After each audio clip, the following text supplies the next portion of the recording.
Well, do they get seasoned?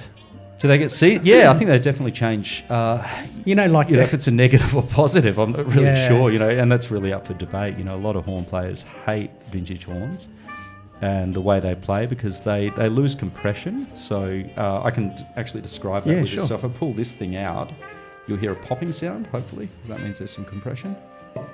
Oh, okay. Yep, and that's actually pretty good.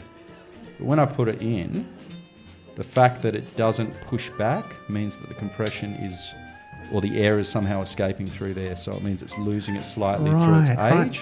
Okay. So with that, I did ask a fellow I know who repairs instruments and plays in WASO, actually, he's a horn player in WASO. And for those overseas, it's the WA Symphony Orchestra. WA Symphony Orchestra, yeah.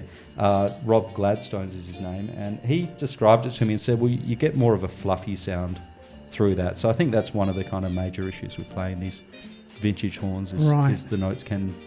What does fluffy mean? It's up to interpretation, Yeah. Are you talking about very soft or... I don't know. Yeah, I'm just telling you what he said, man. Yeah. Can you? So this is your favourite though.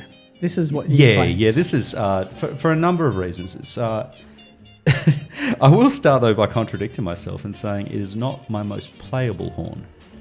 Yeah, okay, well, that's not contradicting. But it is my favourite. I love the tone of it, so I love the way that it sounds, and it also plays classical music really well, even though it is known now as a jazz horn. When it was made, they didn't give a damn. It was just played for anything. So, it could be marching bands or classical music. So it's really just a trumpet. Having said that, I've got another one that isn't here that's more playable. So say if I'm playing stuff that is more acrobatic, meaning it moves very high and low and fast and slow and everywhere. This other one, which cost about 1/7 the price of this one, by the way, is a lot better. What is the cost of something like this? A vintage horn? Like a vintage horn from 80 years ago? Okay. From Martin, right? Yeah, that's right. So this is a Martin Handcraft Committee, and I paid $2,400 US for it. Oh, right. So it's quite a lot of money, yeah. Wow. Yeah, when you start to delve into the professional horns and ones, that have a bit of a name. Well, I can see it, but you just don't expect it, Because I'm a newbie. I don't know anything about what things cost. Well, it's all dull looking, isn't it? I mean, it looks like it could have been to me, it looks more expensive when it's like that. Like if you pulled out a shiny, polished trumpet, I'm thinking, I could go down to the music store and buy one of those. Yep. But when I see something like that, I already know there's a relic factor to it. Yeah. There's a cost involved, Yeah. That's awesome. Yeah, what are some of the others you got here? Okay, so I did bring some to show. Now explain it for the listeners. For the listeners. So what I have here is not a trumpet. This is a flugelhorn. Right. So if you're going to look that up, it's Flugel and horn. Yeah, it's almost like it's stretched out. It's a lot bigger to hold. Yeah, and the bell's bigger. Yeah, so, the bell, the diameter is probably another 1.5 inches, 2 inches. I don't know. Lift it up a little bit. Yeah, just for that. Yeah, sure. Okay, and this one here is a French. So the French made these classic ones called guinons. This is a guinon from 1975. Right. And again, it's like a trumpet because it's a bunch of piping, and the way you play a trumpet is by making this sound and buzzing your lips. Like a raspberry. Yeah, which then sounds like this with a mouthpiece. And then that buzz, of course, translates into music with the instrument itself. I didn't know the mouthpiece, literally, I didn't even know the mouthpiece would have a tone. As in, before you plug it into the instrument. Absolutely, and that's why, as I kind of started the podcast, I was saying the shape of the mouthpiece is extremely important. Yeah, wow. So if I use one with a smaller cup, so, and say, there's a lot of differences, but say the end of it, this end, which is called the shank, if that's wider, it's going to allow more air through it. So if you do that, it can produce more volume, but it also means you need to play it more powerfully. Sure. So if that's thinner, that's quite important. The bore, which is the tiny hole in the center of it, if that's micro, so if it's really small, you can hit high notes a lot easier. Right. But it also thins out your tone. So there's always a payoff. Interesting. There's a flip side to all of these things. So you need to kind of weigh it up and go, well, am I using it for? It's like a tool, you know. It's like a tool for a trade. That is so cool. Yeah. So yeah, that's a flugelhorn. But is this a? I should play some of that because it's a really nice horn. Yeah. You want to hear something? Yeah. Why not? Why not? What's a good flugelhorn song? I might have to move this a bit. Is that all right? Yeah. Go move the mic.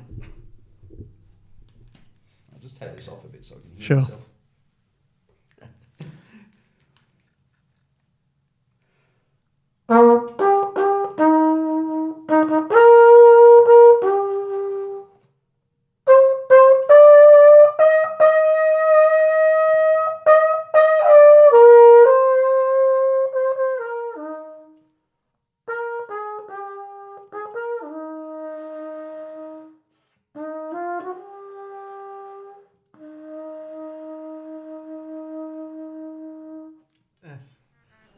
That's awesome.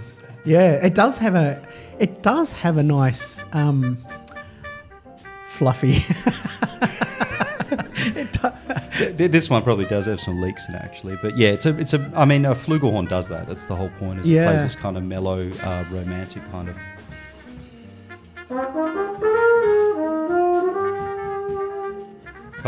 Mellow sound. You know, that's what it's really.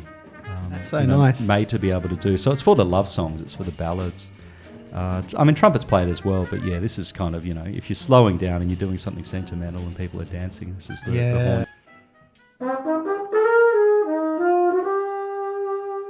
Kind of, you know, mellow sound. You know, that's what it's really. That's so nice. Made to be able to do. So it's for the love songs. It's for the ballads. I mean, trumpets play it as well, but yeah, this is kind of, you know, if you're slowing down and you're doing something sentimental and people are dancing, this is the horn you kind of pick up and play with. That's... Yeah. Do you want to see something else? Yeah, so when Reuben's in love, you'll hear that coming from... That's right, I'll just be playing it all the time. Okay, I've got one more here, which has nothing to do with jazz. So this is the kind of trumpet that they play in the classical, in the classical world. So that's a lie. In the classical world, they actually do play flugelhorns, and they do play cornets, and they do play trumpets that were like the other one. That was a B flat. This trumpet that was pitched differently. So this might be a bit complicated to explain to non-musicians, but I'll try. So this trumpet is pitched to C, which means if I play a C on this and then I play a C on the piano, it's going to sound the same. Oh, okay. Yeah. But if I play a C on the other one, it's not going to sound the same as a C on the piano. Oh. It's going to sound a tone below, which is a B flat. So the other trumpet's all displaced by one step. That's why this is used more for classical? No, this is used more for classical because it has a how do I put it? A brilliant open sound. It's generally described as being very open, so it just sings. Oh, okay. And the other one can be kind of blended with groups. It can do lots of its timbre is different. If I can put it that way, its tone color is just different. But this one fits better just with that idiom of classical music. Right. Yeah. Do you want to? Yeah, I can play something. Yeah. You warned I'd never play this one.